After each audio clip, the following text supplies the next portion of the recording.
Sorry, we're late. We're a little late today, but we had some technical difficulties to work through. But here we are. We gotta say, Brian, we've got to have an introduction. You've got to have something that you say when we go live.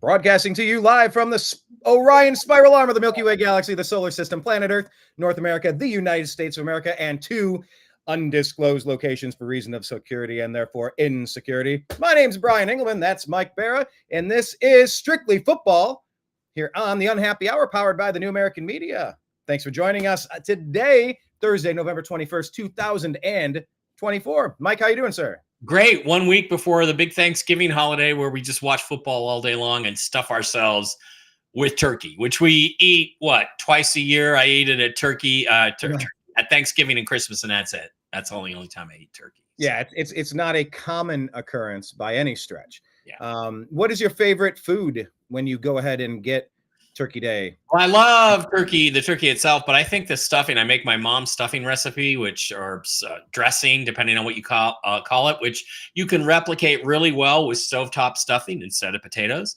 and throw in her sausage and all the things she used to put in it, and it just reminds me of home, and it's delicious. My favorite thing. What about you?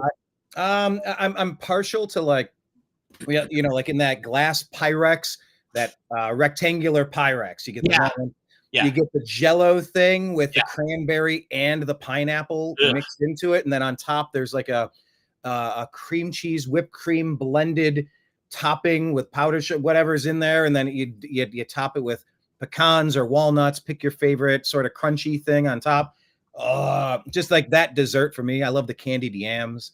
You're a sick person, Brian. I'm just going to tell you that. What's your favorite dessert? You just go pumpkin pie, you go apple pie? Apple pie with vanilla ice cream. Yeah, apple pie. I'm not going to hate on that. I will never hate on. And especially a Costco apple pie. Oh my God, is there anything better? So yeah, we got to figure this out because next Thursday is Thanksgiving. We're going to have to do our show on Wednesday. Don't you think? We're going to have to figure out a way to do that. I actually think that's a brilliant idea. Let me check my travel plans. Maybe Tuesday, Friday. Yeah, we can do Tuesday if you want. We can do Tuesday, but Wednesday. Let me check travel plans, but we'll text and figure it out. But we've been pretty good. We've had to deal with a couple of scheduling conflicts. We have to call a couple audibles from time to time based on what the defense is showing us out there. As long as we've studied our game tape in advance and know what to look for, we've given you a show once a week, and I think that's pretty doggone good for a brand new launch, especially in a season. Mike, your team is fighting for a playoff spot. Yeah. My team, we're fighting to be the number one overall pick. Yeah, fighting for the number one pick. Yeah, it's brutal. Trying to figure out, is Deion Sanders going to come in and run Stefanski out of town? I mean, we'll get to the Browns in a minute, but I love the game of football. I love playing fantasy football. Special thing today, Mike, you have a full segment about the picks. Tell us about what's coming up after we recap the games. Oh, well, we're going to go over Jim Mitchell's picks again this week. We were going to have Jim come on live and actually do his information, not his picks, but his betting tips that he has on a weekly basis. But he couldn't quite get his, speaking of technical problems, couldn't quite get his computer working. So that's not going to happen this week, but we're going to try to get that done for next week. There are technical difficulties to be worked out. So, but God bless America in 2024, Mike. I mean, my God, we get to run our own network. Not only that, we could do it from an airplane at 37,000 feet if we wanted to. We could do it from there. So, and with the Starlink, we could do it from the rural hills of North Carolina that were avoided by the FEMA workers. There you go. Yeah, I mean, like we have no politics, strictly football. Remember, we've broken our rule. Strictly football on this show. I was discussing a Starlink. It was not political. Of course it was. Everything is. But yeah, Mike and I, we do other shows as well. He does Toxically Masculine Tuesday. I do the Agree to Disagree show. Join us there where we cover more current events and political stuff. This one, we try to stay we say strictly football, except for when we're not. It's strictly football, except for when it's not strictly football. Exactly. Well, let's jump into the games from last week. We can start with this one here. I mean, look, this was a matchup between two dynamic young quarterbacks. The Eagles and the Commanders. And what is this? Wants to access? No, I don't want to do that. Washington Commanders came up a little bit short. Jaden Daniels, he had an interception on the day, only 191 yards in the air. Jalen Hurts, no touchdowns passing, but you know what? They got it done. He got one rushing touchdown on the ground, and Saquon Barkley added 146 yards, 2 touchdowns, and the Eagles improved to 8-2. Commanders drop to 7-4. What did you take away here? Jaden Daniels is hurt. His rib injury is restricting him a lot more than people think. It's restricting how he throws the ball. It's restricting his ability to run the ball and take hits. So it's hurting the Commanders. They've lost 2 in a row now, I think. And it's strictly because of Jaden Daniels' injury. When he gets healthy again, they will get better and they will start winning again. I think they have a relatively easy game this weekend, if I'm not mistaken. But yeah, I mean, that's what you can say about it is that the Eagles were just that little bit healthier. They had Saquon. Jalen Hurts, you got to worry about his passing game a little bit. But as things stand, the Eagles' defense was good enough and Saquon was good enough and they got the job done. So it's about all I can say about that game. Yeah. I mean, we're having the separation that you expect. You're like 17 games never feels like a lot. I don't know. It just always seems like it's a short season. I know it's a couple months, once a week. We're more than halfway through the season now. We're in week 12. Oh my God. We're way past that line, in fact. And it's starting to separate the teams. Yeah. Right now, the Browns are fighting with like a couple others that are only 2-win teams and a couple 3-win teams looking at the number 1 overall pick, while the other teams are fighting for playoff spot. Your Seahawks. I mean, look, that division is sort of, I mean, it's there. There's a lot of imperfect teams. We'll talk about that more in a minute, but yeah, in this game, the Eagles elevate, Commanders settle. Yeah. There are 2 game difference. When you're dependent on a dynamic offensive player like Jaden Daniels and he's not right, it's going to hurt your offense. And that's what's going on with them. And, I think Dan Quinn's a really great coach, and just sit back and wait and let Jaden Daniels get healthy, and things will get back on track. Do you have any thoughts on Saquon Barkley, by the way? I mean, fantastic. Adding him to that offense, it's been so helpful. Absolutely fantastic, and shows you the value of a true running back. I mean, the Seahawks would take him out on 3rd down because he's not that great in the passing game blocking. Okay, then give him the ball on 3rd down. Yeah. He's a tremendous talent. Just fantastic. Run the damn ball, right? You don't make that pass. Right. Seahawks classic moment there. All right, we had a classic game here in Chicago. Came down right to the wire. I don't know if you watched this one, but Jordan Love runs for the go-ahead touchdown, and the Packers beat the Bears. And the field goal attempt by Carl Brooks, right as time ran out, blocked at the line. I saw a great video of a kid crying. Not because it's fun to watch kids cry, but like I could empathize with the feeling of being so excited as a 5-year-old or 6-year-old. And oh my gosh, this is what it's like to be a Browns fan. Here you go, Chicago. Now they lose this one. I remember the 2015-2014 season NFC Championship game between the Packers and the Seahawks when the Packers were up like 16-6 with less than 5 minutes to play. Russ was playing with a concussion because what's his name? Clay Matthews had hit him with the dirtiest shot I think I've ever seen in an NFL game. He stuck his helmet right under his chin, trying to knock him out. Could have killed him. Anyway, and Russ had cleared up in the 4th quarter, and he brought him back. We scored 19 points, or got the game tied, and then Russ won it in overtime with a phenomenal deep pass for a touchdown. And there was this video of these Packers fans, these little kids, they were crying, and they say Michael Bennett, found a bike, and he started riding a bike around, and he's going, they got bikes too, and he was just crying, and I couldn't help but laugh. I really couldn't. But 2 weeks later, then that was us when Pete Carroll threw the Super Bowl away on the 2-yard line. So, what's a Super Bowl? I'd love to go to one. Yeah, says the Browns fan. Yeah, I'd love to attend my first, maybe even win. It's fun. There's nothing like it to be in a Super Bowl. I know. I want to see it. I have a T-shirt that says "Just one before I die." Just one before I die. Like, come on. And there's a lot of older folks. Oh, and when you get that one, it's one of the 5 greatest days of your life. Let me just tell you, it's better than sex. And I mean, the buildup has been a lot longer. Yeah, I'll definitely vouch for that. I mean, if you offered me a night with Sidney Sweeney or the Seahawks winning another Super Bowl, it would be like, bye, Sid. You said strictly football. No Sidney Sweeney talk. We're getting off track here. Yeah, that's not true, though. Actually, I picked Sidney, but because I already got it. Once you have the Super Bowl, then you're like, oh, man, yeah, that Super Bowl was great, but I'll take Sid. All right.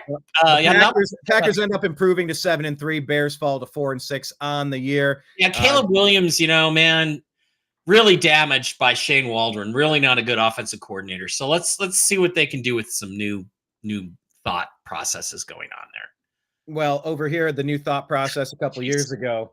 I mean, the Browns lost John Dorsey as their general manager. He went up to the Detroit Football Lions, and look what they've been able to do in a couple of years. They swung some trades, they drafted well, and look at this. They're the favorites, I believe now, the Vegas favorites, depending on who you're talking to win the doggone Super Bowl. They hang 52 points on the Jacksonville Jaguars, who dropped to 2-9 on the year. Isn't this their second 50-pack in 3 weeks, or they got 48 in one other game? That's how much better they are than the Jags. That's what they should beat them by, especially without Trevor Lawrence to fight back with. Right. Mac Jones is the quarterback there. And look, a 158.3, which I think is a perfect passer rating for Goff again. Look, it helps to build a football team when you end up with the number 1 or number 2 overall pick in a year where there's some really great talent. They took Aiden Hutchinson, who in my opinion was the best player in football, the best non-quarterback player in football when he broke his leg. Imagine how good this team would be if Aiden Hutchinson was healthy.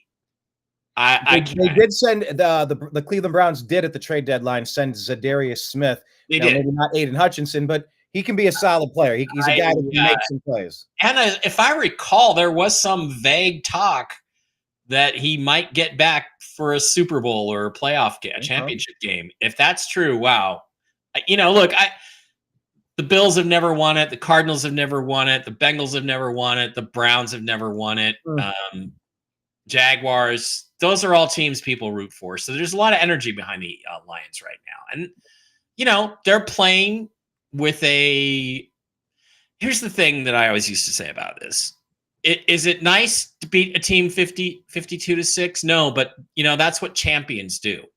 When they get you down, they step on your neck and they choke you off. And that's what Pete Carroll never did ever, really, for the Seahawks. He didn't run the score up. Well, that's a team that is going to the Super Bowl does win games like this against teams they should beat this bad. Yeah, so, you need to have the curb stomp moment.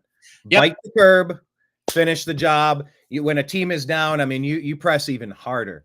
John Cooper, famously with the Buckeyes, had how many number 1 overall teams leading into the big game, but like when the big game came, he shrunk in the moment. He got too scared to be himself. Yeah, it was almost like Marty Ball. When you play prevent defense, all you do is prevent yourself from winning. That happens more. It's funny that happens more with English football, with soccer. There's a lot of the English football team. The national team. They play in the World Cup and the Euros. They have probably the best talent in the world, but they get to the final and their manager's like, oh, just typical English style. Don't make a mistake. So they don't play to win. They play not to lose. And what do they end up doing? Losing. So, it's like that is a thing that happens. Yeah, absolutely. The Cleveland Browns really haven't had a chance to do much winning. It's just, what is winning? What's winning? I don't know what losing is. What's winning? Yeah. All right, let's go to a team that's done a bunch of winning. By the way, I did invite Blake Wally again today. He has an open invitation every single show. When we wrap up Agree to Disagree, look at his Minnesota Vikings here. You can judge a team based on their record at some point. In some ways, you can maybe explain a game or two away. You could have a swing based on a call, a no call, a fumble, an interception, a weird bounce, a bang play. But at some point, it separates, and you are what your record says you are. And the Minnesota Football Vikings are 8-2. Yeah, they took care of business on the road, beat the Tennessee Titans, who fall to 2-8 on the road, battling the Browns for number 1 overall pick. And Sam Darnold, look, he leads the way, gets it done. Sam Darnold, 2 touchdowns passing on the day and a 1-yard rushing touchdown. Almost 300 yards, yeah. What did he have? 246. Okay, so 246, yeah. But again, Darnold plays within himself, didn't make any big catastrophic mistakes, and the Vikings are a very strong and balanced football team, and they played like it. Titans are not very good, but, again, there's some hope there. I like Will Levis. I've always liked Will Levis. Mm-hmm. I wanted the Seahawks to draft him with one of their 2023 first-round picks. Well, I really wanted him to go get C.J. Stroud, but, I would have taken Levis. And he just continues to develop. And I'm going to repeat it again for everybody ripping on me and ripping on Will Levis. He's ahead in terms of his statistical performance. He's doing better than Peyton Manning and Josh Allen at the same point in their careers. He looks better than they do. So say whatever you want. I think he's coming along. And did you see that 98-yard touchdown pass he had out of the end zone? I mean, they snapped the ball from the 2-yard line. He throws the ball 70 yards up the sideline. Guy runs it all the way. 98-yard touchdown pass. That was a great throw. So I don't know what the Titans are going to do, but I'm not sure I'd take a quarterback if I was them. And that's where you wonder traditionally when a number 1 overall pick or the top 5, if they're not urgently in need of quarterback, is that where you get the cornerstone, the bookend left tackle, somebody that you hope will be there for 12 years that could just stabilize your line? The Heisman winner from Colorado guy that I just love, the wide receiver Heisman hybrid. I forget his name, Walker or something. He's a great player. So, who knows? If the Titans end up with a number 1 pick, who knows? Yeah, and I enter the strange territory now where it's like my team's playing tonight. We'll get to in a minute, but God, I mean, I think we have a 0.1% chance of the playoffs. Yeah. So you're telling me there's a chance.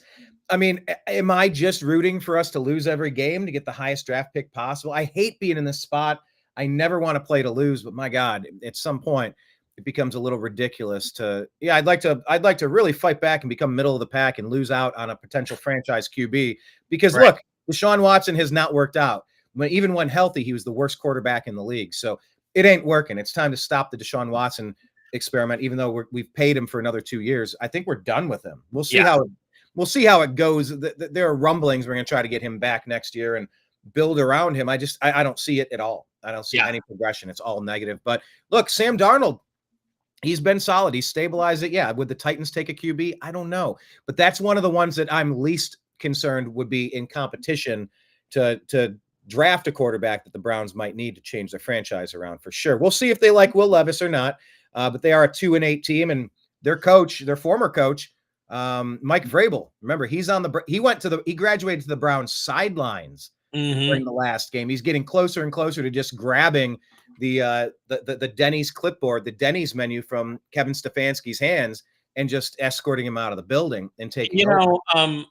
That's the thing is that I heard some talk on Sirius NFL Radio this weekend, and I said, look, if the Browns are dumb enough to get rid of Stefanski over this disaster season, he'll be unemployed about 15 minutes, is what they said. So, yeah, and I agree. I would argue I've never been a Stefanski fan. He never won us a playoff game. The one lone win was when he was in the basement. He was on a COVID protocol.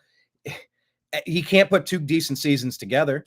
We have the highest payroll in the league and we're getting the least return out of it. But then you counterbalance it and go, well, he had to start 5 different quarterbacks last year and we still made the playoffs. And Deshaun Watson. Yeah. Which quarterback, which Kevin Stefanski are we getting? I don't know. I'm just not sold on him. Let's just bounce to the Browns since I keep bringing him up. I'm sorry to bring him up because my God. But this was such a statistical anomaly kind of game. The thing you would take away if you were watching, Denzel Ward's a top 5 pick. Denzel Ward out of the Ohio State University. He's one of those players you ask a game changer to make big-time players make big-time plays in big-time games. And this was a game where Denzel Ward got an interception. He also stripped a ball away from somebody and recovered it. He was responsible for 2 takeaways.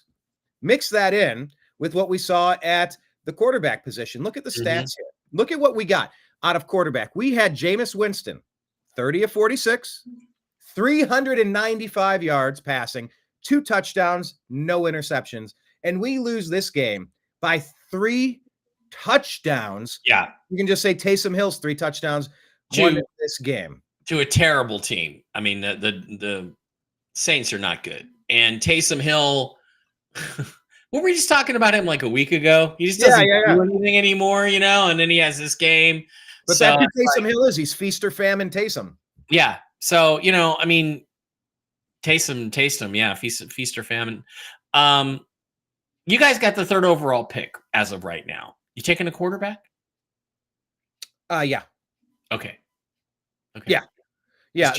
You only get a chance to draft top 5 a couple of times. And there's no position that's more important in the NFL than quarterback. You have to get it right. Is Dorian Thompson-Robinson our backup the answer? I don't think so. Based on what I've seen, is Jameis Winston the answer? The guy can still throw it. He has he can have a good game. He can have a bad game. He can have a pretty good game. And the rest of the team. I mean, we missed 2 or 3 field goals. Dustin Hopkins, who was like an ace kicker, he missed one. Then there was a penalty. He got it again and missed it again, I believe, on top of another miss. And you're going. He was like a Pro Bowler last year. He was one of the best bright spots on the team, was stabilizing that ever toxic place kicker position for the Browns. That's not even working this year. But yeah, I'm not in love with any of the quarterbacks that could come out in this draft. But if you're top 5, meaning lower 5 of the teams, and you're in a quagmire of a situation with Deshaun Watson, who knows what this is going to look like, but we're in salary cap hell. Yeah, I go quarterback. Would you agree, or would you? Yeah, I think you have to. I think there's 4 or 5 potential first-round quarterbacks, and I absolutely think you have to take one of them. And it's not going to help your cap situation, but you got to take somebody. Yeah. So, do it. Just do it. I mean, just imagine if the bean counters, if they let Paul DePodesta from the Moneyball scheme. Up there in the Cleveland Browns front office, who's been hiding way too many of these decisions. Imagine if he says, no, we should just draft a left tackle. Now, we do need a left tackle also. But, I mean, imagine if the bean counter thinks it's not important and we got to trot Deshaun Watson out again. Like, I don't think I have it in me to do this again. I mean, I make a pilgrimage back and forth to Cleveland at least once a year for a game. Sometimes when I'm excited, several times a year. I'm not doing it anymore. I like next year, I might actually tap out with my yearly game that I go to with my college roommate. I can't stomach this shit. It's beyond brutal. But how you want a complete changeover. And Jameis throwing for 400 yards, 2 touchdowns, no interceptions. It doesn't even make sense. We were right with them up until the third quarter, and all of the wheels fell off. The bottom falls out. Yeah. At what point is it coaching? What point is it culture? I don't even know where to start anymore. We keep rebuilding and we can't get it right, Mike. Yeah. So I'm sorry. Anyway, that's the Browns. That's all. I did a Strictly Browns episode, maybe Monday. You can check that one out. Yes, that is a Strictly Browns episode with the unhappy hour that we put out on Monday. So I'll get off of this doggone team. New Orleans improves 4-7. Browns, of course, have a share with the worst number of wins in the league. By the way, I'm trying to figure out how do the Jaguars have one extra loss? We're all 2-8, but they're 2-9. No bye week. England thing? Probably no bye week yet. No, but this deep into the season and no bye week. Yeah, I think week 14 is the last bye week. So that is way too far to have a bye week. In my humble estimation, that just seems strange to me. Okay, let's jump to this one. Look, Tua's back, and the Dolphins, are they back? Look, they're showing some life. They're 4-6 now. Yeah. They took care of the Raiders, of course, not much of a team there, but Tua throws for 3 touchdowns, and they get the win. What did you think of this game? Well, good luck with them making it back. But, Tua's a big improvement over what they have. It shows you his value. Anybody who thinks Tua's not a good quarterback or is not a guy you can build around, he just showed you how much he means to the team. I don't have much to say about the rest of it. The defense played pretty well, but they're going up against Gardner Minshew and the Las Vegas Raiders. So I don't have a lot to say about this. I watched a bit of it. It was good to see. Would Tyreek get 7 catches? So good for him. Yeah. I mean, geez, he's killing my fantasy football league. He finally gets a touchdown. That had been, I think, since the first week of the season. Yeah, but I mean, what can you do when his quarterback goes out for 4 weeks with a concussion, or 5 weeks, or whatever it was? I'll give you that. But man, I've drafted that guy twice, Tyreek Hill twice. First time he was injured the whole season, and this time he's been without his quarterback all season. You're like, like so much of fantasy football is the luck of the draft, getting somebody that can be a cornerstone that will consistently drive you big time points every week.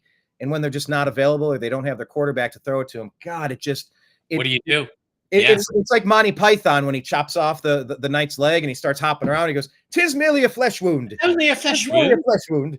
He's hopping around on one leg. Then he gets like, that's what it's like trying to win in fantasy when your guys get injured. Okay, let's talk about another very injured team, the Los Angeles Rams. They seem to be, once again, kind of like the Dolphins. They're fighting one game better. They're 5-5 on the season after beating the New England Football Patriots 28-22. New England drops to 3-8 on the year, one game up for the worst overall pick, although they have Drake May, so I don't think that they'd be super concerned about quarterback position per se. Stafford throws for 4 touchdowns. Cooper Kupp, Puka Nakua, 2 to Kupp, 1 to Nakua, and they get it done. So what did we learn? Stafford to his veteran guys, the guys that he knows. Nakua realizes only his second year, but he plays like a vet. 2 really smart receivers know how to get open. Screw the Rams. Good for you. Good for you. You beat a bad team. I think the key thing is the continuing progress of Drake May. That's the story here. And I think, I just think, it was just a back and forth game between 2 not that great teams. And unfortunately, the Rams came out on top. So. Yeah, that's right. You have a vested interest in what happens in that division. I mean, I think the difference in that game is the level that Stafford is at now versus the level that May is at right now. That's the difference. And receiver though, like 2 stud receivers. Who are the New England receivers that are with any pedigree, with any gravitas, any history? Like you don't. Like Drake needs some weapons to go to. Yeah. And I wondered for a long time, is Cooper Kupp that good of a player, or is he a system player that's just thriving with the right coach and the right scheme? I don't know. I don't know how you can unscramble those eggs. Bill Belichick, Tom Brady. Yeah, Tom went and got one, but whatever. It's hard to define legacy in those ways, I suppose. Yep. I don't know. Not much you can say. It's just, moving on. Moving on past them. Let's go to this one. They gave the reins back to Anthony Richardson as the Colts get a 1-point win over Aaron Rodgers and the New York Football Jets, who dropped to 3-8 on the year. Indianapolis, that's another one of those teams right in the middle of the pack, 5-6, fighting for their playoff lives. Man, and a story came out that maybe the owner of the Jets was bandying about the proposal of maybe benching Aaron Rodgers after only a couple of games earlier this season. I mean, what do you make of the Jets with Aaron Rodgers to, a season and a half in? Would he be invited back for another year? Should the Jets start tanking? What about Anthony Richardson and Joe Flacco? Like Anthony screwed up, but then they gave him the chance and he came through and got the win. There's different storylines here. Richardson has a long way to go in terms of maturity. He won that game with his physical assets. If he keeps taking hits the way he's been taking them, he's not going to have those physical assets very long. And if you don't call what the Jets are doing tanking already, what are they doing? This is, again, a team that needs a complete reset, and that probably means starting over with a new quarterback as well. May as well see if you can trade Aaron Rodgers for something, assuming Aaron wants to go, and Aaron is willing to go. We'll see. Yeah, how many years does he want to keep playing? How long is he welcome back in New York? Would he fit on the Vikings? Would he fit on, there's a lot of teams that could just use a bridge quarterback, someone that jumps in as a veteran and gets things done. We have a question here in the chat room from Augusto Kashishishian saying QB Hurts, running backs are Hall, Kamara, Chase Brown, Dobbins, Eckler. Why, man, you got a lot. Those are decent running backs, bro. Who are you playing? Receivers London, Lamb, Ridley, Jennings, Downs, tight end Bowers, Hawkinson. Would I trade Dobbins and Ridley for DK? Okay, perfect. Well, this is a question you could answer because it's a DK question.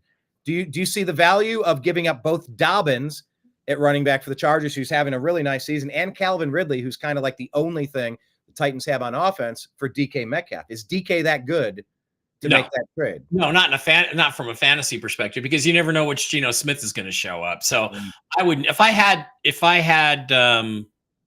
already had Ridley, I wouldn't swap him and plus some other things for DK. No, I'd stick with Ridley. Because Will Levis is starting to come around. So, that I have more faith in Ridley from a fantasy perspective going forward than I do DK at this point. Thank you for that. All right. Yeah. So I guess double agreement. Don't do it. Don't let a trade raper go ahead and take care of your roster and make you regret it. Yeah. Yeah. And it's like, you never want to trade trade $1 for 4 quarters, like when there's like a prime look. J.K. Dobbins he's legit. He's healthy. He's getting some touches. He's getting some scores there. Anyway, no, don't do it. Move along. Okay, let's talk about these two AFC North teams here. This features your favorite quarterback, one of your favorite quarterbacks, Russell Wilson. He gets the job done. Baltimore gets it close at the end, but they're unable to finish. Baltimore drops to 7-4. Pittsburgh improves to 8-2 as the Steelers win 18-16. And man, Lamar Jackson is still having a hard time beating the Pittsburgh Steelers, who the Browns play tonight. Yeah, this is a divisional game. The teams know each other very well. People are making a big deal out of, oh, well, Justin Fields has almost as many touchdowns as Russell Wilson. So why is Russell Wilson starting? Yeah, except that Russ has only played 4 games and has six or 7 touchdown passes, and Fields has like 5 in 4 games. So that's not really a very good comparison. 2 divisional teams, they know each other very well. They know how to play each other. They held Lamar down. The defense, and Russ got him 5 field goals, so that's good. Or 4, 5. So that's 6. That's good enough. It's good enough. They won the game. That's what matters. Let's see how things go from here on out. But I thought it was. Look at that stat line: 6 of 6 from Chris Boswell, 18 points. Every point was a field goal, people. That is not an easy stadium to kick field goals in. In fact, it's one of the worst. So good for him. And look how Justin Tucker did. Yeah. 1 for 3. Yeah, that's he was not terrible. an average Justin Tucker performance. Mm-hmm.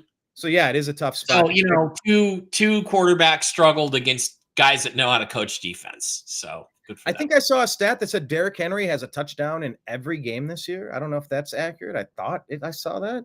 Yeah, it wouldn't surprise me. Man, is he looking good. Speaking of people looking good, Bo Nix, look at this. Don't look now. Wait, look at this or don't look now. The 6-5 Denver Broncos did Baker Mayfield a favor, whooping them 38-6. Falcons dropped to 6-5 on the year. 4 touchdowns for Bo Nix. It was a blowout. That elevation was no joke, Mike. I hate Sean Payton. I don't think he's a good human being. But you got to admit, what do you dislike about him on the human front? He deliberately undermined Russell Wilson last year to try to get Russ to pop off at him. That's why he was screaming at him on the sideline to get him to so they could void his contract. That is a low-life scum piece of shit thing to do. Okay. Let me just add one caveat to the Kevin Stefanski conversation we had before earlier today. When I saw the Cleveland Browns playing the Pittsburgh Steelers in the final game of Baker Mayfield's career as a Brown, they single-teamed TJ Watt the whole game. I think TJ Watt had 5 or 6 sacks. Right. I felt like Kevin Stefanski was intentionally trying to hurt Baker Mayfield. Mm-hmm. And I lost whether he was doing that or not. You have a running back in there to chip and double team. You put a tight end on that side, and you don't let that happen unless you're actually trying to hurt your quarterback. Either you're the most incompetent, inept, untrustworthy head coach of all time, and you don't understand how to scheme for TJ Watt, or you're intentionally trying to hurt your quarterback. I don't know what's worse. So when I talk about my situation at head coach, I work in some of that Sean Payton stuff as well. I see something I don't like, I call it out, and it sticks with me for a long time. Yeah. I don't know. It's like Greg Williams with Bounty Gate. Well, I love Greg Williams when he came to the Browns. I thought he was great for our team, and we didn't do anything shady. It was just, how do you shake that negative energy of you're paying people $10,000 bonuses to blow out their knees? That is Bush League bullshit. I don't ever want to see intentional injuries. It is. Penix got into the game. I think you're going to see maybe a little more of Penix if this Falcons losing trend continues. So, but Bo Nix, look, I'm just going to say Bo Nix. Okay. I told everybody Bo Nix is a legit first round pick. When the Broncos took him 12th or 14th, I said, this is no joke. I was hoping he'd make it, him or Penix would make it to 16 and the Seahawks would have the fucking brains to draft him, because I saw this guy play live down here at Allegiant Stadium, Pac-12 championship game. I've mentioned it many times. He and Penix were both first-round pick quarterbacks, and I got laughed at and ripped on, and even my guru Rob Staten. Oh, Bo Nix is a third-round pick, British guy, and no, he's not. And he's going to be a great quarterback in this league. He's probably going to be a Pro Bowler someday, at the very least. So they got a good one, and that makes a huge difference. So go Broncos, go Bo.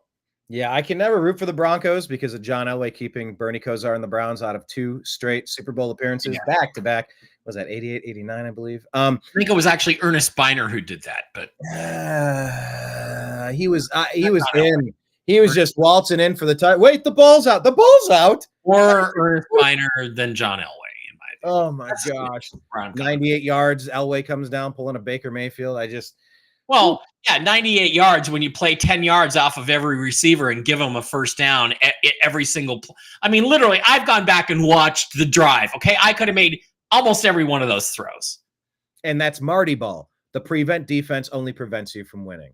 That's unfortunately. Correct. All right, well, let's talk about this one. I mean, how excited were you to watch Geno Smith's late game heroics? They upend the San Francisco 49ers. It was a great run. There it is, a great run by Geno. He's got straight line speed. He's not a slow player, even at 34 years old. It was great to finally beat the 49ers. I was cheering. I was happy. I'm not a big Geno Smith fan. You know that. He didn't play great. He had a pretty mediocre game before that. But the key thing here was the game completely changed when is it Nick Bosa or Joey Bosa? Nick is the one in Frisco, right? Yeah. Nick Bosa? Yeah. I can never keep the Bosa brothers straight. When he left the game with a hip and oblique injury, he was limited all week by a similar injury, and then he hurt the other side on a sack in the second half. Yeah, and George Kittle missed the game after being listed as questionable. When he left the game, they couldn't pressure the Seahawks anymore. Couldn't pressure Geno. Geno had his way. They kept the Seahawks, to their credit, kept the game close. Christian McCaffrey is not healthy. He's not 100%. He played, but he's not the Christian McCaffrey from last season or even before he got hurt this year. So everything kind of conspired to help the Seahawks win the game. And again, their 2 best games this season, the Seahawks, are off the mini bye from a Thursday night game where they got crushed by the 49ers the first time, and coming off their bye week this week. So, and they're both on the road. So give them that's not a coincidence. Young coaching staff maybe has a little extra time to prepare, come up with a few more wrinkles. There were some excellent play designs out there, and they got the job done, which was a surprise, but a pleasant one.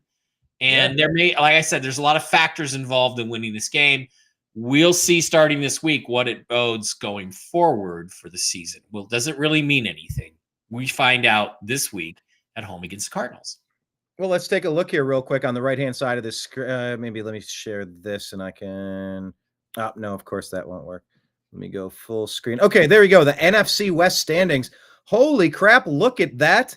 5-5 Frisco, 5-5 Seattle, 5-5 Rams, 5-5. I'm sorry, 6-4 Cardinals. My God, this is reminding me a little bit of the AFC North last year because we had so many teams competing for the playoffs. Yeah. But you guys are all jammed in the middle. In the AFC North last year, we were all playoff caliber records. You guys are all clumped right at 500 here. Well, if the Seahawks beat the Cardinals, then the Rams and 49ers, you could literally have all 4 teams at 6-5, tied for first place with, whatever tiebreakers are in there. So that's pretty fun. Yeah. We'll see how that division goes. Absolutely. Here's something that was really fun. Finally, I believe Larry Zonka, I think he's the official man that busts out the champagne every time that the final undefeated team in football loses their first game. And it happened in week 10 or on the 10th game for the Kansas City Chiefs. As I predicted during my pregame, during my Pick'em series, the Buffalo Bills defeated the Kansas City Chiefs in Buffalo. Buffalo improves to 9-2 on the year. Chiefs fall to 9-1. Josh Allen gets the win, gets the touchdown, kind of rocking the Chiefs, who I think were pretty lucky to be undefeated up until this point. Honestly. Used to be Nick Bonacani, but he's no longer with us. So R.I.P. Nick. And they shouldn't have been undefeated. They should have lost 1 or 2 of the games that they won, but they managed to find a way. But the margin, the margin kept getting thinner to the point where they had to block that field goal against the Broncos last week to stay undefeated coming into this week. And that was a lot. They could easily have lost 2 in a row. And I think that's the trend to look for with Kansas City is the margin of victory just keeps getting thinner and thinner and thinner to the point where they couldn't overcome a very good Bills team that has Josh Allen, who's a freaking freight train out there when he decides to run the ball, and has all these other talents. So I don't know. We got to watch the Chiefs, because it could be that they're like a rocket that's gone up, and are they starting to drop down? We shall see. We shall see whether they start to fall off. Well, also you want to keep an eye on Harrison Butker getting injured. Once again, you lose a kicker. God, that's not. You think of a game, it's like a coin flip. Offense, defense. 50% offense, 50% defense. It's not like that. It's a pie chart, and there's special teams. Special teams is punting, place kicking. It's strategic. It's kick return coverage. There's a lot that goes into special teams. What percentage would you say makes up the end result of a game? What percentage is attributed to special teams, would you guess, Mike? Oh, I would say it's 20%, 15 or 20% of games are decided by special teams. A play that they gave up, a blocked field goal, a blocked extra point, a punt return that was, even if the punt return doesn't go for a touchdown, if you let them get into position, that kind of thing. Or, kickoffs, of course, the NFL's trying to get rid of kickoffs. Yeah. Fuck Roger Goodell.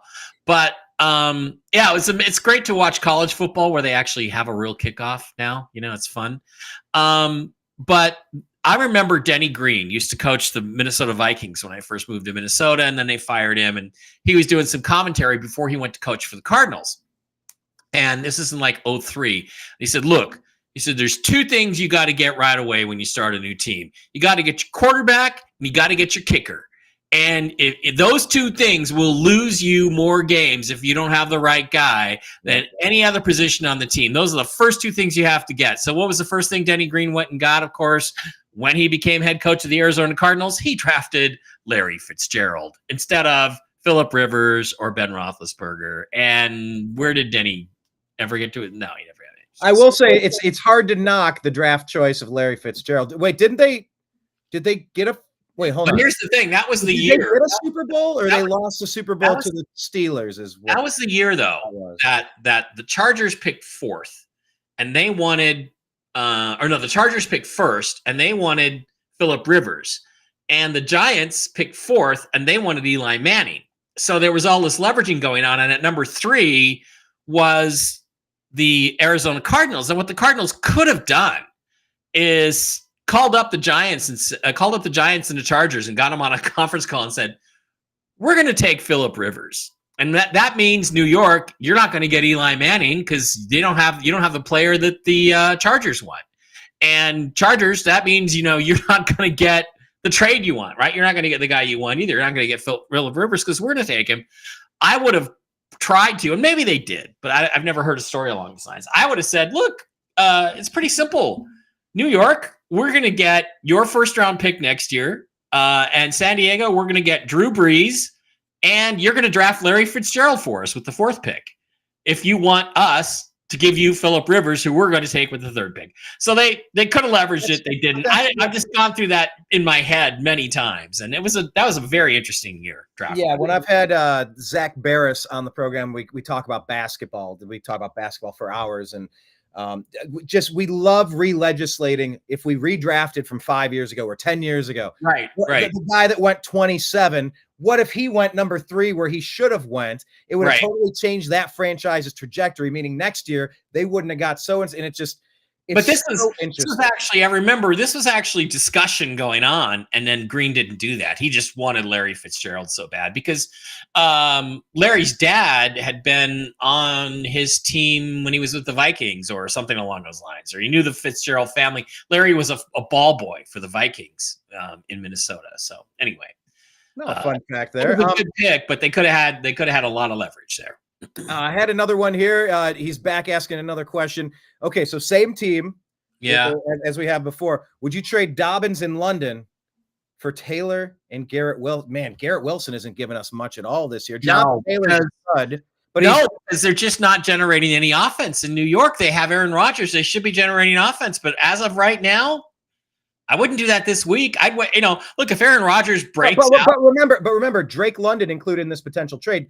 Drake London is getting some uneasy. Like you said, you might see Michael Penix in the Falcons. That's the thing. If they start Penix, is Drake London going to be getting those reliable targets the way he was for Kirk Cousins? So I would wait in on the young player and overfeed him. Like if I could wait one more week on that, I would. I'd wait and see because you never know. Aaron Rodgers, you'll trade for Garrett Wilson. What if Aaron Rodgers has a week where he finally throws for 353 yards and Garrett Wilson gets 10 catches for 2 touchdowns and so on? Who knows? Well, let's pivot off of 2 touchdowns. That's exactly what J.K. Dobbins gave the Los Angeles Chargers. And look, another good game for Joe Burrow. It's kind of like the Jameis Winston effect. 25 of 50, maybe not as efficient, but 3 touchdowns, no interceptions. They lose the game. They still lose this game. It was a great game. Did you watch this game?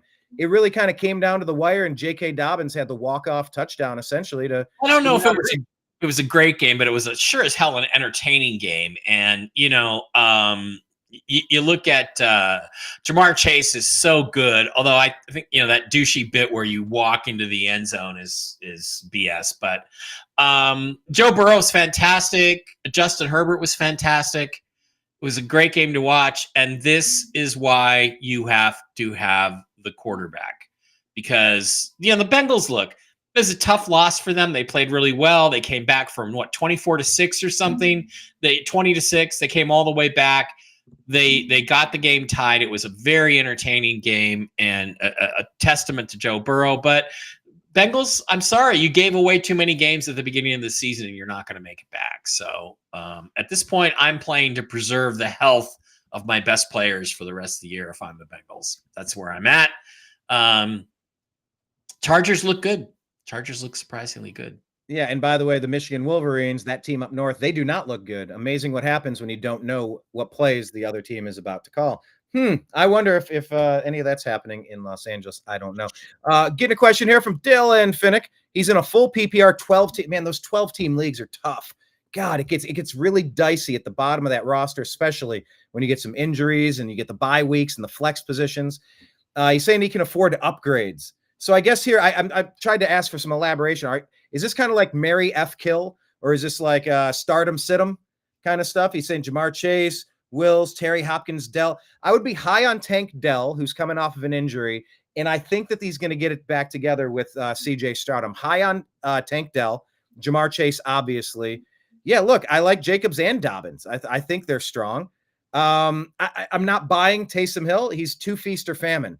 He could win you a game, but he could definitely lose you a game too. He'll have 26 yards on 3 catches next week. So, that's Taysom Hill.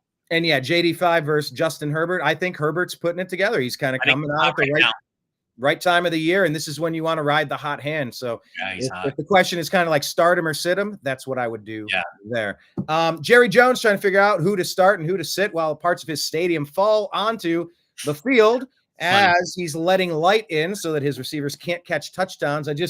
It's a bit of a comedy of errors, and they're making a lot of jokes about winning and Jake Paul and Mike Tyson and all of that jazz. But yeah, Texans take care of business, rout the Dallas football Cowboys here, 34-10. Houston improves to 7-4 on the year.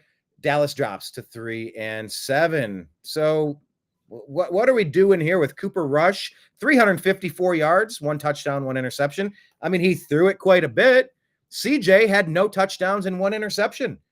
Joe Mixon was the star on the day with 3 touchdowns. Right. How bad must Trey Lance be if you do not let him play under these circumstances? Now, Cooper Rush, 354 yards, but only a 6.4 yard average. He's not getting the ball deep. He's not throwing touchdowns. How bad must Trey Lance be if you are not letting him play? Cowboys, let me just tell you something, Cowboys fans. Your dreams of Bill Belichick are not going to come true. Bill Belichick is not coming into this mess. He's not. So is this a prime situation for Neon Dion and his kid? Maybe, but a prime situation. The Browns 2 future first-round picks. That's good. To move up a couple spots. That's good. I mean, Dion comes back to Dallas where he won a Super Bowl. I mean, the only thing, the only way they're going to do it is if they can get up to number 1. They would have to trade with the Browns. Right now, they would have to trade a lot more than 2 first-round picks to get up to number 1. But you see what I'm thinking here? Like, if we could obtain the bag and get the number 1 overall pick, look, we have been deficient of first-round picks for 3 years in a row because of this Deshaun Watson madness. If there's a team that is starving for young draft capital that you can get somebody for cheap, relatively cheap, as on the rookie contract, man, oh man, do we have to turn over a lot of stuff on that roster. And if Dion is there, and if Dion wants to take his talents there, get rid of McCarthy and give it a shot, because you're hearing Dion say he wants to coach at the next level too. He was out there talking about it pretty openly. My God, maybe we have a draft partner and squeeze 3 first-round picks. But you're talking about how bad is Trey Lance. Look, how many first-round picks did the 49ers have to give up just to get up and go get Trey Lance? Yeah. That was lopsided AF. That was maybe the worst trade in football history until the Browns did the Watson deal, right? Yeah. Yeah. So I don't know. It's just a nightmare situation right now in Dallas. And Bill Belichick ain't going there. And, remember when Jerry Jones promised Bill Parcells he could have total control, and that lasted about a year. And then Jerry started sticking his nose back in again. Bill's not going for that. So I do have a Bill Belichick scenario that I would like to throw out at the end of the show, or maybe we'll do it here. Do it here because it's relevant. So Seahawks could win this week, and everything could be interesting, or the bottom could fall out of the Seahawks season. Let's say the bottom falls out. Let's say they end up Separation Sunday. Let's say they end up 6-11, or 6-11. They're picking in the top 10, picking 8th or 10th or something like that, within range of going and getting one of the quarterbacks in this draft. I think that if that happens, they cut a whole bunch of the high salary guys. And this ownership group, Paul Allen's widow, before, when they pushed Mike Holmgren out as head coach, Tim Ruskell, the general manager, brought in Jim Mora, 5-11 season. They cleaned house. And then they went and they got a big name to take over named Pete Carroll. Bill Belichick, by the way, his son is the defensive coordinator for the University of Washington Huskies. He now has ties to the Pacific Northwest. Yeah. He has been at most Husky home games in Seattle to hang out with his son. If they said, Bill, we'll go get you a quarterback, we'll unload $100 million under the cap, and you can bring in any GM you want, Just know that if that happens, you heard it here first. Just remember that. You heard it here first. What is the situation with your coach? You love, not love? It's just it's time for it. But you never turn down Belichick if you get the chance. You never turn down Belichick. You never turn down Belichick. I think Mike McDonald's a good coach. I think he will be a good head coach. I don't know that it will be this year or next year, but I think he will be eventually a good head coach. Again, I don't think it's a coincidence that their 2 best games that the Seahawks have played this week have been coming off the mini bye on Thursday and the full bye, where this young coaching staff, and remember, Ryan Grubb is a first-time offensive coordinator. Arden Durden, or whatever his name is he's a British dude. He's the first-time defensive coordinator.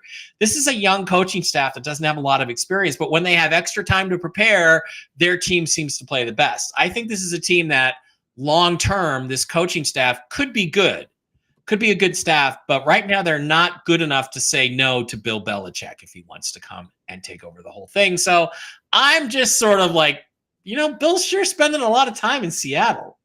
I wonder what he does the couple days that he's there. I mean, I know he's hanging out with his 24-year-old girlfriend. Yeah.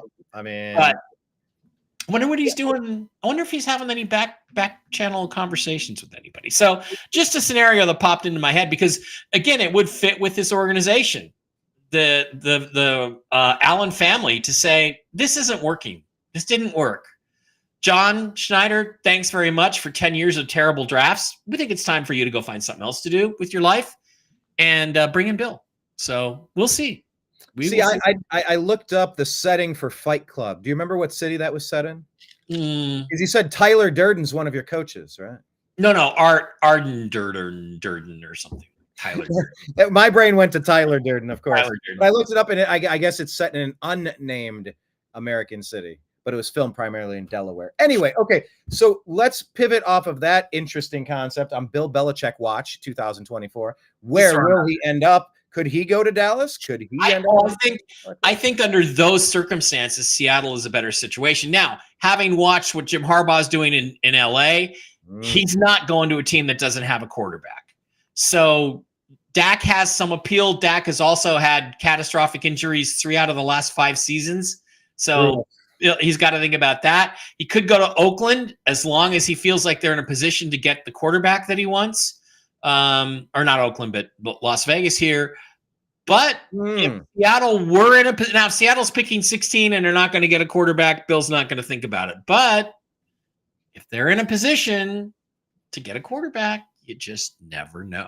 And you know what? I wonder if Dion would look good in Las Vegas. Wondering, Tom Brady is obviously going to have a major say in what happens on that roster. There is that also that Brady Belichick tie-in too could also be something to watch out for. Good Lord. Belichick with his 24-year-old girlfriend coaching in Las Vegas. All right, I'm seeing it. I can actually say it's good work. Weird. It's good work if you can get it, Brian. God bless. Yeah, I'll sign up. 27-year-old girlfriend or whatever. I'm all in. Put me at 100 millionaire club as well while we're at it. Okay, so if we want to become 100 millionaire, this is where we would usually pitch you whatever gambling app is paying us money, but nobody is yet. Maybe in the future someone will, and we can split those beautiful commission checks. All right, let's jump over to Jim Mitchell's picks. Yes, here's the pick segment that we would bounce to here because we got some inside information. Look at that dog. Look at that dog. That's Lucy the Corgi. Look at how cute she is. She's a doll. Little Lucy is a doll. That's my friend Jim Mitchell. He is a former LA police detective and a brilliant guy and a great gambler. So he gives me these little tips every week.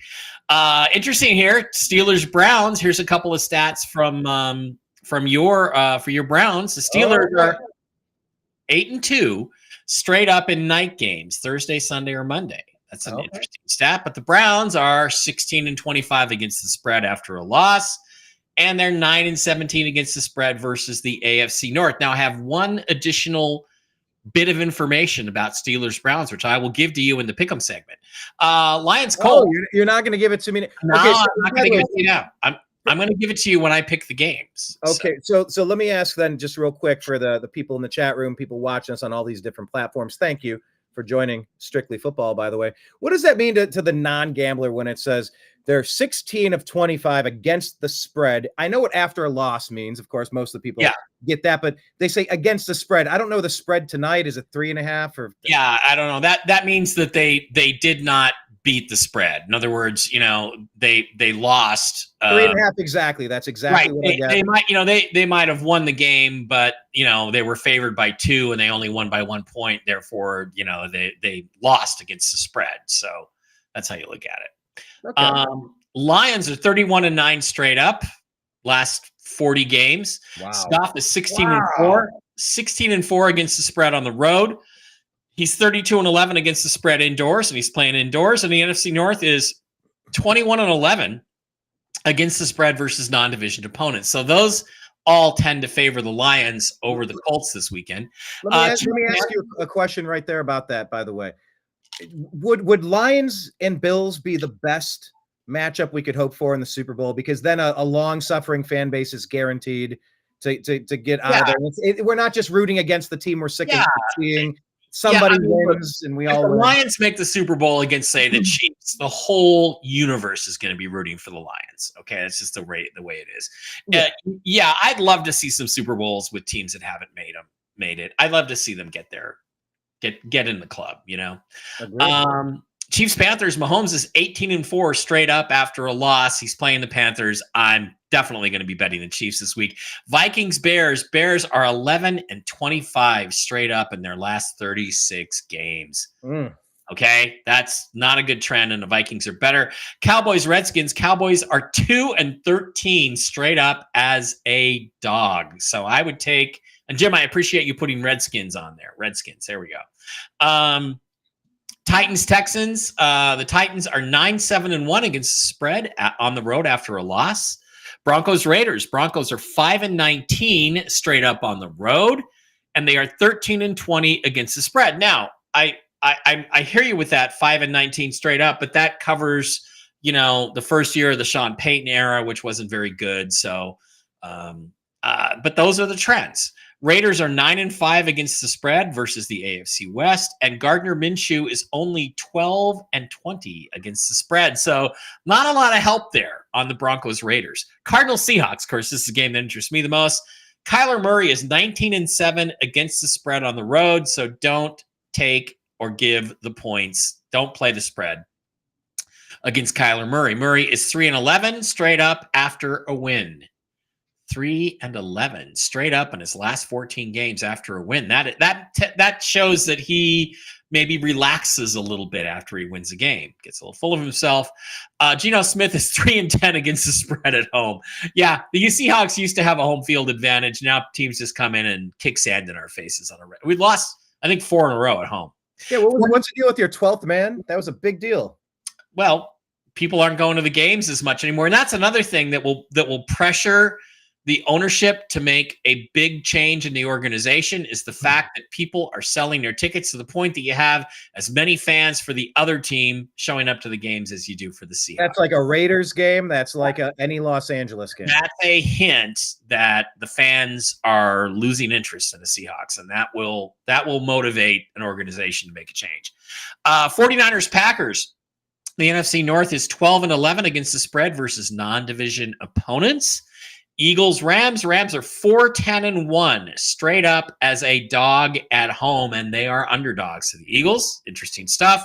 And Ravens, Chargers. Lamar Jackson is 18-6 straight up in his last 24 games. So those are your betting tips for the week. Should we just go straight over to the game picker?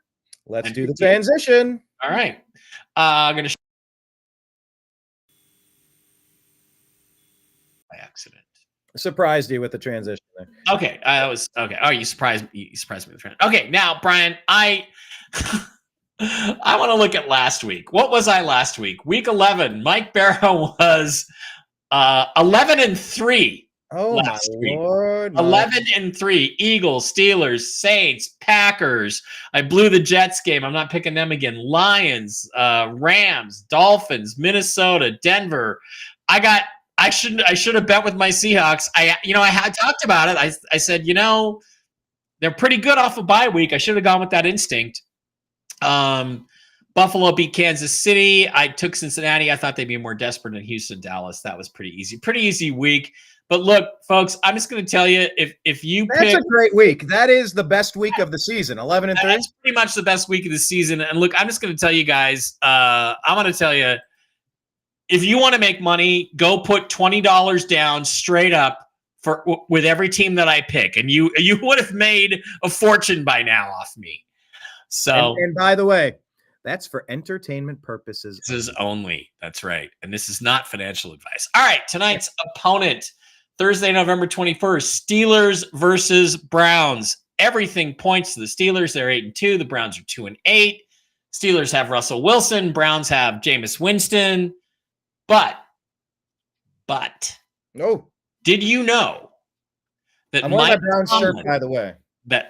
What's that? I'm wearing it's a half Cleveland Browns, half Ohio State Buckeyes. There you go. Football shirt. Okay, what do I need to know? Did you know here? Did you know? And I found out this. I found this about the head coach. Is it about Mike Tomlin?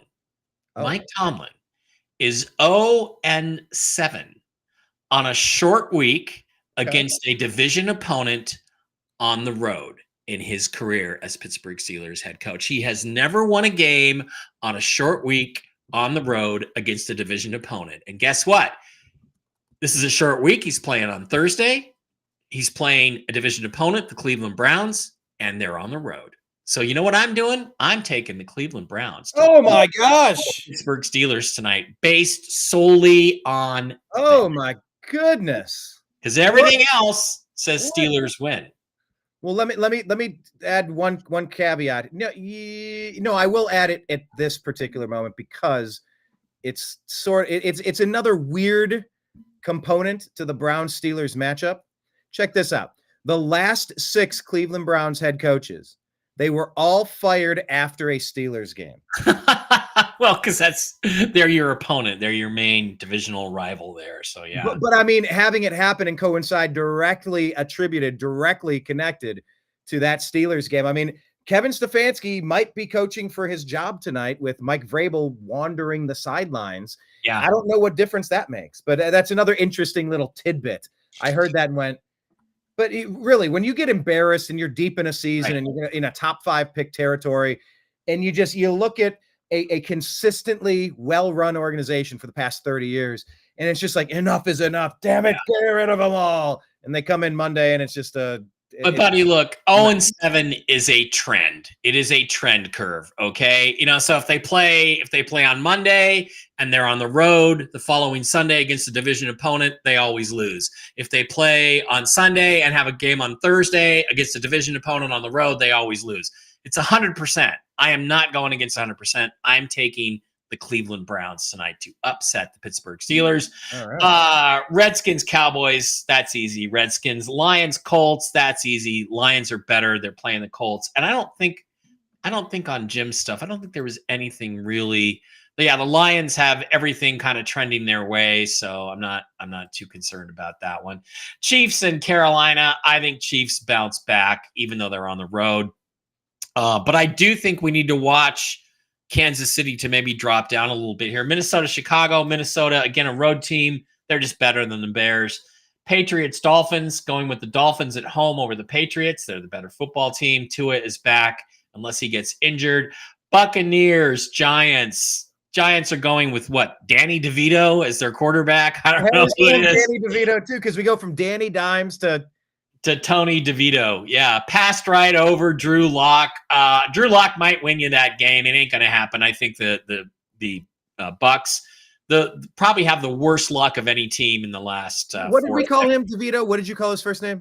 Danny DeVito is what I called him. But what is it? It's Tony or Tommy. Tommy. There we go. I had to look it up. All I was thinking was Danny DeVito. I could see him as the Penguin. Right. Houston Titans. Houston's not playing that well. CJ Stroud's struggling a little bit, especially in the second half. I think it's a little bit of a sophomore slump. I think he'll come out of it eventually. Going to take Houston at home. Although I hope Will Levis plays really well. Broncos come in and knock off the Raiders here in Vegas just because Bo Nix is a good player and he's getting better. So I think they're a team on the assumption. Arizona, Seattle. Well, what do we have from Jim over here? We have Murray against the spread, but he's 3-11 straight up after a win. 3-11. 3-11. I think the Cardinals are a little bit better than the Seahawks right now, but it's a road game. I think Kyler Murray gets fat, dumb, and happy when he wins. At least that's what that stat tells me.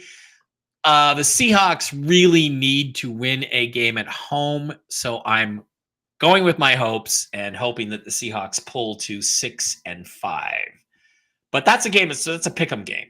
The whole division is, right. Yeah, San Francisco against Green Bay. I don't see Nick Bosa coming back this week. I think the 49ers have a lot of problems. They have the Super Bowl hangover. They say, Brian, that when you lose the Super Bowl, 70 or 80% of the time, that the team that loses the Super Bowl doesn't even make the playoffs next year. I think that's part of what's going on with the 49ers malaise. I think they have issues. There's a lot of infighting going on right now.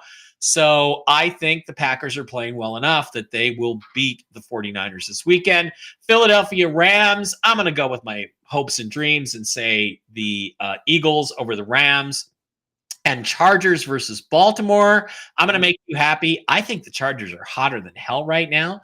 I think that they beat the Ravens coming in on the road. I think it's going to be a tough week for Lamar.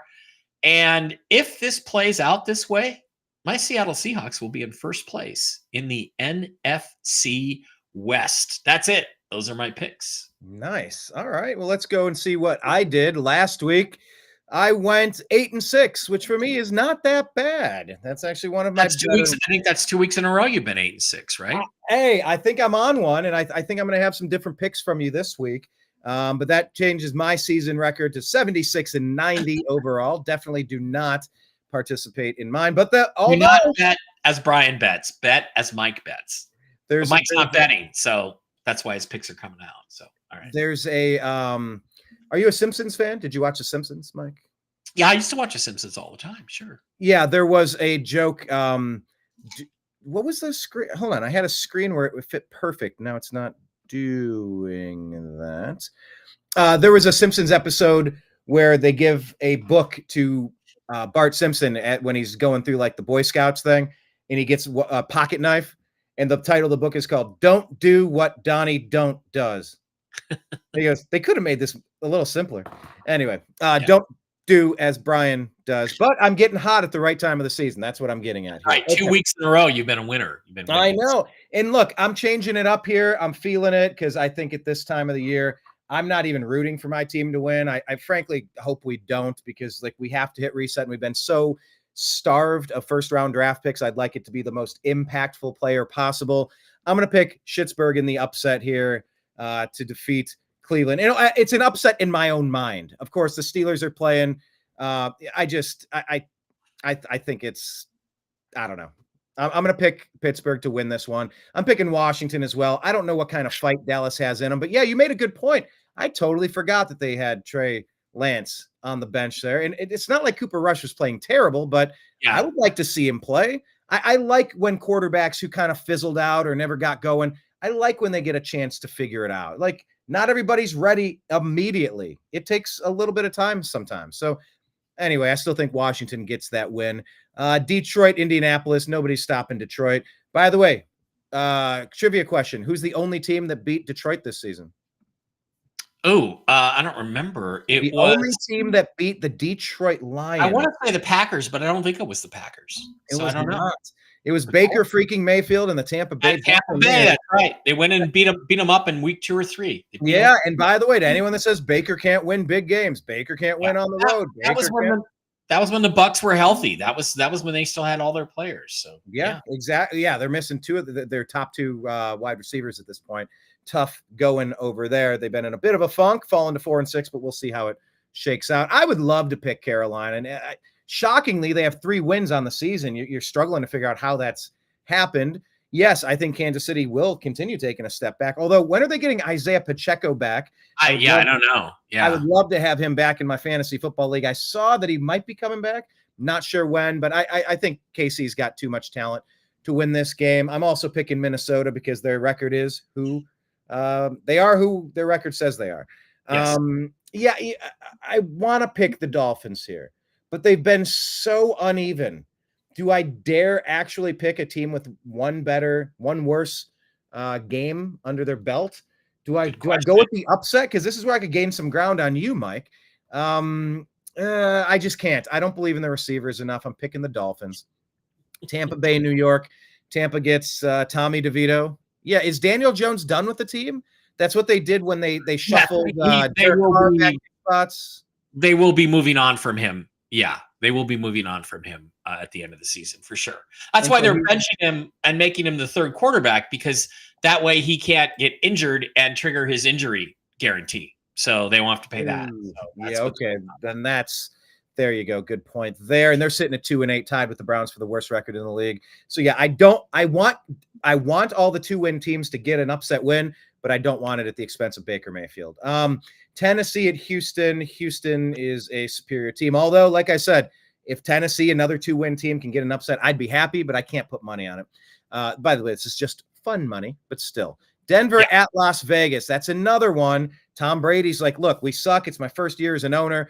I want us to have that number 1 overall pick. They really want Deion Sanders maybe, or something transformative. And you know that ownership group is going to listen to Tom Brady's opinion on this. But Denver is the better team, and Bo Nix is starting to play lights out. Like, I'm really impressed with the kid. Good for him. Arizona, Seattle. I'll be the contrarian. I think you went with Seattle in the 12th man. I'm going to go with the Cardinals in this one. San Francisco, Green Bay. You went with Green Bay. I know they're without Bosa. I'm still going to pick Green Bay. I can't do the opposite there. I will here, though. I think the Rams are starting to get healthy at the right time. They have pedigree. They have competent coaching. They have a field general in Matt Stafford. Philadelphia is a very good team sitting at 8-2, but look, they're at Los Angeles. Yeah, it's really hard to keep winning when you're 8-2. It's really hard to go 9-2. It's just face rate. The law of averages catches up with you. Yeah. And so I'm gonna go with that, with that wide receiver tandem there starting to lock in with 3 touchdowns last week. And then I'm gonna go back with Baltimore. I know that the Chargers are doing well at this point, but Baltimore's doing well too. And I know that that's another place where I could possibly pick up some ground on you. The Cardinals, Ravens, and Rams are the separation for us this week. And you haven't beaten me in a week yet, so it would be interesting to see if you could beat me. There's not been a single week where I defeated every week. We had 1 week where it was even. We both went 8-8, I think, in week 2. But other than that, no, you haven't won yet. So you might win this week. Who knows? First time for everything. Oh, we also flipped on the Browns Steelers too. So Browns and Steelers. You got 4 differences. And Cardinals Seahawks is another game. Yeah. Where, look, that's a safe bet. It's just as reasonable that the Seahawks managed to pull it together and win 2 weeks in a row as it is the Cardinals come in and curb stomp. These are coin flip games. Like a lot of these are coin flip just on the surface. But that's what they say. Any given Sunday, it's a game of inches. That's why you play the game. Yada, yada, yada. These are overused cliches for a reason. It really is any given Sunday. You never know. Why did the Browns beat the Ravens 2 weeks ago? We whooped them too. Why did we whoop the Ravens? I don't know. There's probably some Jim Mitchell betting props there that we should go back and revisit, and we might be able to find that out. I think that's easily one of the biggest upsets of the season. I was fortunate enough to be at that game. It was a great game. Yeah. But yeah, that'd be very interesting if you asked him to go back. Did you have anything on the Browns upsetting the Ravens that would have predicted that? That's a very good question. Okay, I'm finding it right now. Browns. Well, no, they were 15-4 against. No, it all pointed to the Browns losing. Dogs of 6 or more points are 18-7 against the spread. So there's a little bit of a hint against the spread. No, there was nothing that indicated the Browns were going to win that game. That's why you play the games. Of course, that's what makes the NFL so fun, and that's why we do Strictly Football here, talking about Strictly Football. We did a pretty darn good job of being mostly Strictly Football today. Mike always has to bring me back on track. Sometimes I drag Mike back on track, but it's all for the good of the game. Mike does his shows. Let's plug Mike's shows. Mike, tell people about the other shows you do, where they should. Real News Live with Mike and Jen on Monday. Tell the Truth Wednesday with Mike and Jen on Tuesday. Or it's Wednesday. Toxically Masculine Tuesday. Sometimes with Brian. On Tuesdays, but with Blake and Brooks and Steve, and then Strictly Football and Whiskey and Wisdom with the original Mark Z on Wednesday nights. Now, what is this one? I think you said I should. You mentioned this. What is Whiskey and Wisdom? Is just me and my friend Mark, who's an economist, and we talk about economics and financial stuff a lot. And it's kind of like if we smoke cigars, we would sit around and just drink whiskey and smoke cigars, and the ladies get to sit in on what the guys are talking about, as if the ladies are not even there. And then we also feature Mike Bara's bad dating advice on Whiskey and Wisdom, which I think that's the part that sounded bad dating advice. It's actually good dating advice, but we call it. It's actually good dating advice, but we call it bad dating advice, so the ladies don't get too upset when I call them out on their behavior. So you're like Stephen Colbert pretending to be the Bill O'Reilly character back when Colbert was funny. I just sit back. Yeah, I just sit back and I say, first date. Here's the trick. First date, guys.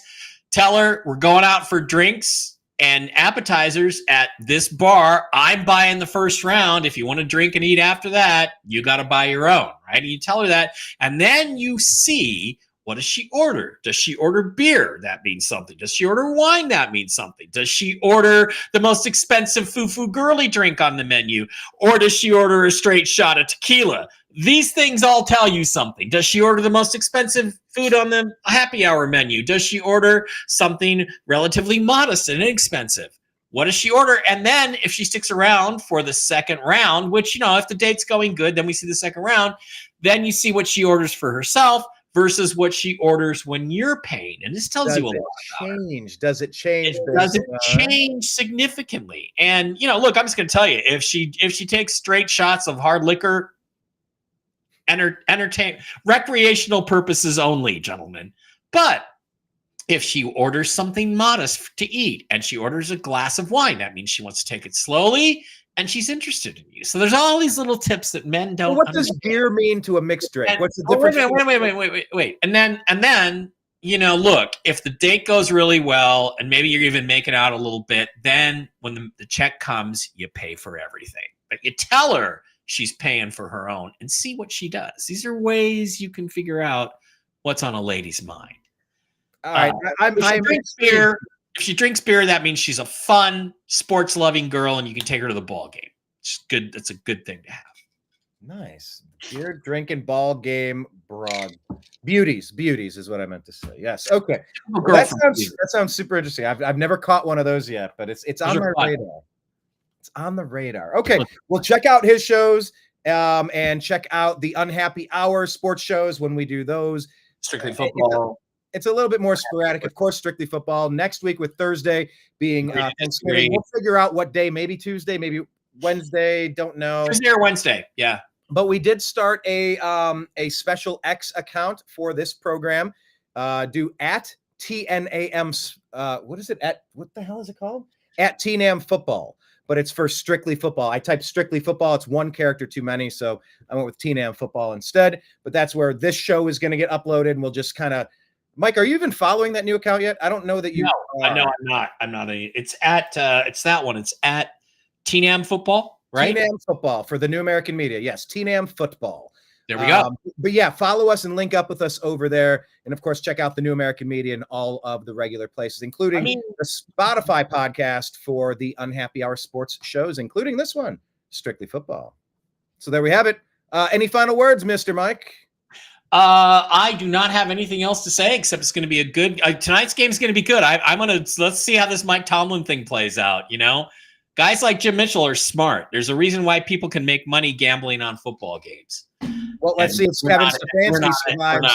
So, yeah. Yeah. Well, let's see if Kevin Stefanski survives Steeler week. Yeah. Last 6 coaches allegedly have all gone after. So, you never know. We're everybody have a great story.